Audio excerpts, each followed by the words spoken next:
आज हम बात करने वाले हैं कुछ ऐसे अराजक तत्वों के बारे में जो कि पात्रता विवाद को लेकर भर्ती फंसाने के लिए पूरे जुगत में हैं और काफ़ी समय से इस पे वो लोग कोशिशें कर रहे हैं, लड़कियों को बरगलाने की कोशिश कर रहे हैं, फंसा रहे हैं, समझा बुझा के, लालच दे के, सिलेक्शन का लालच दे के, फाइनल रिज़ल्ट में नाम आने का लालच दे के लोगों को इकट्ठा कर रहे हैं। इन्हीं सब पे बात करेंगे कि फाइनल रिज़ल्ट के बाद पात्रता के विषय को लेकर कुछ लोग कोर्ट जाने की तैयारी कर रहे हैं, जिसमें कि एक नाम सामने आया है जो कि एग्ज़ाम बाद से ही भर्ती को किस तरह लटकाया जा सके, इसी पर पूरी तरह फोकस किया है। वीडियो ज़्यादा लंबा ना हो, इस बात का ध्यान रखते हुए हम पॉइंट पर आते हैं। जैसा कि जब से डीवी रिज़ल्ट जारी हुआ है, एलिजिबिलिटी को लेकर विवाद जोरों पर है। पात्रता को लेकर रोज हर दिन नई खबरें आती हैं और लोग परेशान भी हैं कि क्या कुछ होगा। सबसे बड़ी प्रॉब्लम की बात यह है कि लड़कियां परेशान हैं कि कहीं वैकेंसी लटक ना जाए, क्योंकि वाजिब भी है, इतना लंबा खिंच चुका है पहले ही, तो अब अगर फिर से इन छुटपुट विवादों की वजह से वैकेंसी में देरी होती है फाइनल होने में, तो ये गलत ही है। तो कुछ ऐसे लोग भी हैं इस भर्ती में जो कि लगभग 45-50 नंबर लेकर लड़कियों के बीच एलिजिबिलिटी विवाद कराने की पुरजोर कोशिश कर रहे हैं। उनको लग रहा है कि हम लड़कियों को भड़का कर कुछ 10-20-50 लड़कियों को इकट्ठा करके एलिजिबिलिटी का नारा बुलंद करेंगे और सारे अच्छे स्कोर वालों को भर्ती से बाहर कर देंगे पात्रता का हवाला देकर, और अपने सिलेक्शन के लिए एक सीट सिक्योर कर लेंगे 45-50 नंबर पे, जो कि जो सेकंड शिफ्ट से है लगभग 49 प्लस जो भी है उनका हुआ है डीवी में। और ऐसी कैटेगरी तो हो भी जाएगी फाइनल सिलेक्शन इतने पे ही, लेकिन कुछ लोग हैं जो कि ऐसे हैं जिनका स्कोर अच्छा नहीं है और डीवी में तो हो गया किसी तरह, लेकिन फाइनल में जाने के चांस नहीं है। तो वो लोग चाहती हैं कि पात्रता पे विवाद कराया जाए और सबको बाहर करने की कोशिश कर रही हैं।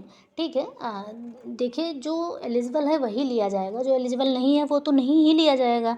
लेकिन अगर बेबुनियादी बातों को लेकर आप कोर्ट जाएंगी और भर्ती फंसाने की, कुछ एक नाम है, हम लेना नहीं चाहेंगे उनका नाम, लेकिन यही लोग रिजल्ट के पहले नॉर्मलाइजेशन को लेकर लड़कियों को बरगलाने की कोशिश कर रही थी और अब पात्रता विवाद को लेकर लड़कियों को बरगलाया जा रहा है। मैं ऐसे लोगों को बस इतना कहना चाहूँगी कि जब पढ़ना था तब पढ़ने में मन नहीं लगा, तो फिर अब मुट्ठी भर स्कोर के साथ सबको बाहर करने का सपना लेकर खुद की नैया पार लगाने का ख्वाब ही रह जाएगा, क्योंकि आप सही जगह पे कोशिश नहीं की हैं। जब आपको कोशिश करनी चाहिए थी तब आप नहीं की कोशिश। अगर कोशिश की होती तो एक अच्छा स्कोर होता आपके पास और आप सिलेक्शन के करीब होती। खुद ही किसी कोर्ट कचहरी का चक्कर नहीं लगाना होता सिलेक्शन के लिए, और कोर्ट के सहारे सिलेक्शन नहीं लिया जा सकता, इस बात को समझना चाहिए। मैं उन बहनों को आगाह करना चाहूँगी जो ऐसे लोगों की झांसे में अपना समय, पैसा और मेंटल हेल्थ ख़राब करने वाले हैं। आप लोग पात्रता की जिम्मेदारी आयोग पर छोड़िए। एग्ज़ाम हो चुका है, डीवी रिजल्ट भी मिल ही गया है।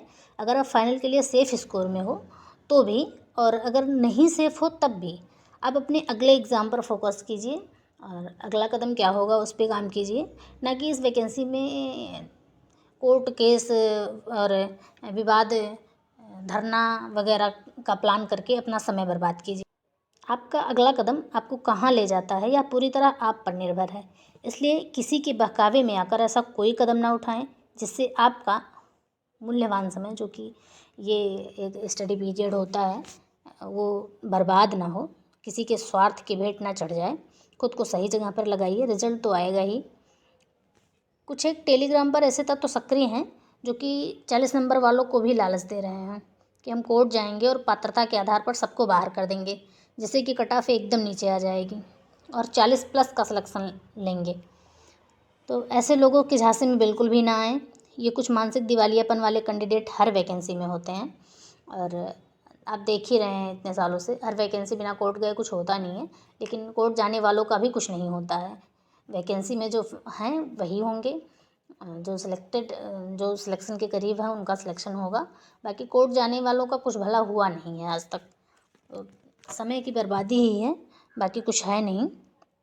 समझदारी इसी में है कि आप खुद को ऐसे लोगों की झांसे में आने से बचाकर सही दिशा में अपने आप को लगाएं।